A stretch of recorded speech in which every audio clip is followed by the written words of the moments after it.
In the United States, we have about 250,000 cold cases dating back to the start of America.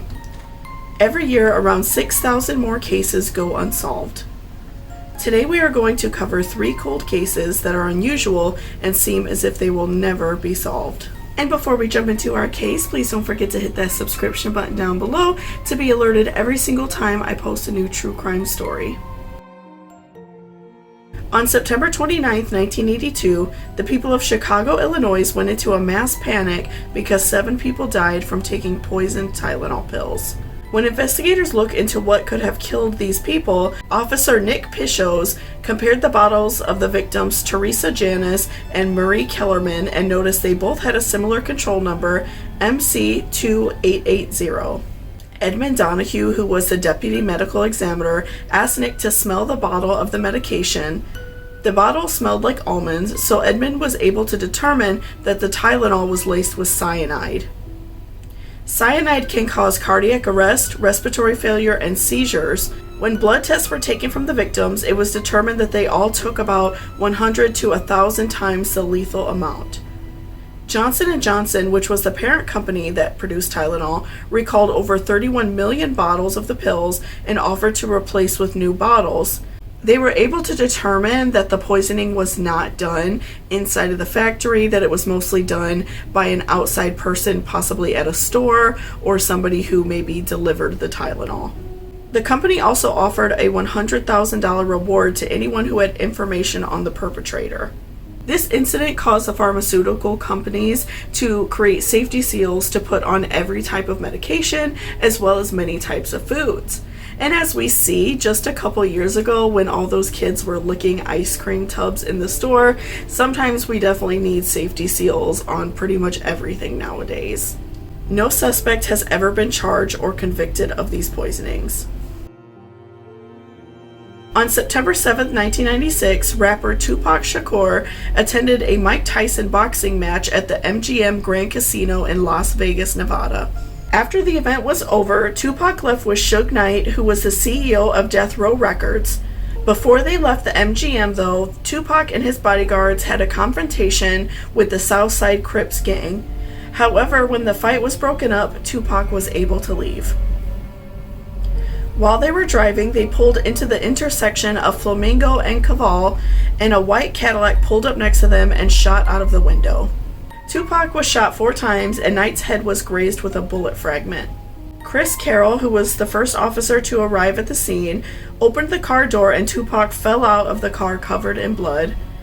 Chris asked him, quote, "Who shot you?" end quote, and unfortunately he fell into unconsciousness before he could reveal who shot him. Chris claimed that Tupac was cursing at him and eventually just passed out, but everyone else at the scene said that that did not happen. Tupac was placed on life support and put into a medically induced coma. 6 days after the shooting, Tupac died after doctors were not able to stop the hemorrhaging. His mother made the decision to take him off life support on September 13th. No one has ever been arrested for the shooting. Police also never followed up with Yaqui Gaddafi, who was a childhood friend of Tupac and a member of his entourage. He made it publicly known that he could identify the assailant, and unfortunately he was murdered only 2 months later. One of the main suspects at the time was rapper Christopher Wallace, or the Notorious B.I.G.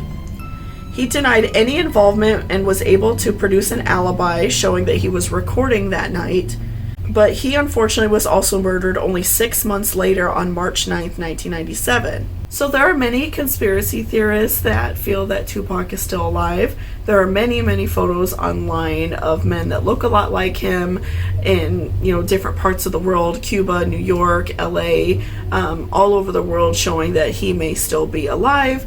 And many people believe that he wanted to get out of his music contract because he wasn't happy with where he was in that time of his life. And so many people feel that he possibly faked his own death in order to get out of a music contract. Tupac's death was a shock to the hip-hop and rap community, and many people to this day still absolutely love his music and celebrate his life. And it seems so unreal and bizarre that in a city like Las Vegas, where there's so many people walking around and so much going on, that nobody could have possibly seen who killed him. And as of right now, it seems as if this crime will go unsolved. In December of 1948, there was a body found on Summerton Beach in Adelaide, Australia.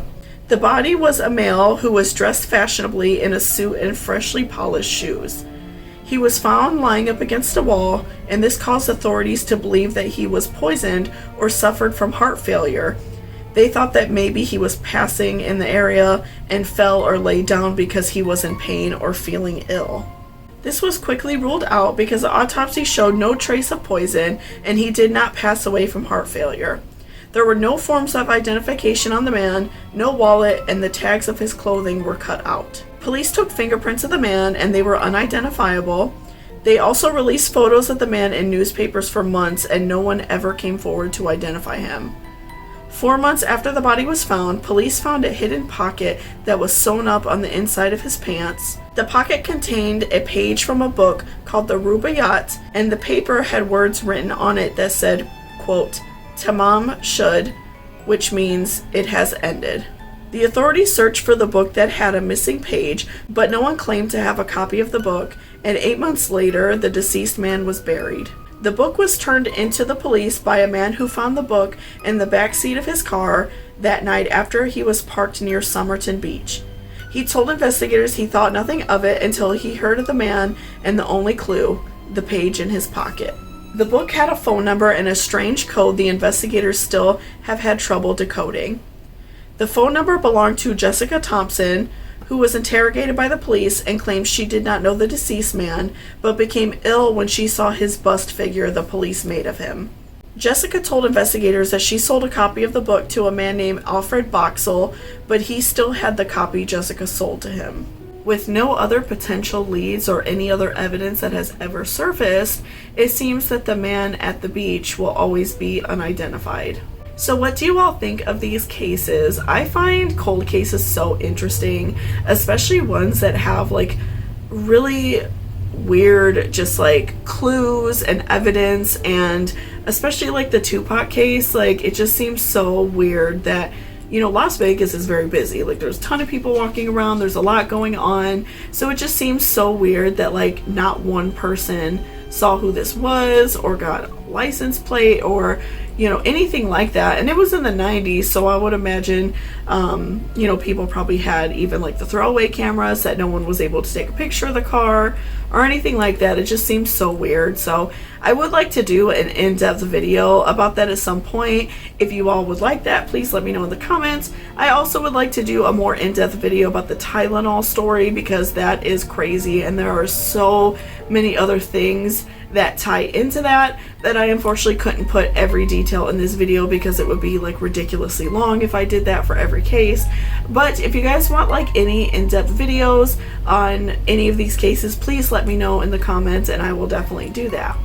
So if you guys like this video, please don't forget to subscribe, and I put out about 2 videos every week. I also do some TikToks. If you want to follow me over there, I'll put my name and everything down below, and on Instagram if you guys care to follow me on any other social medias. And I hope you guys have a great day and stay safe out there. Bye bye.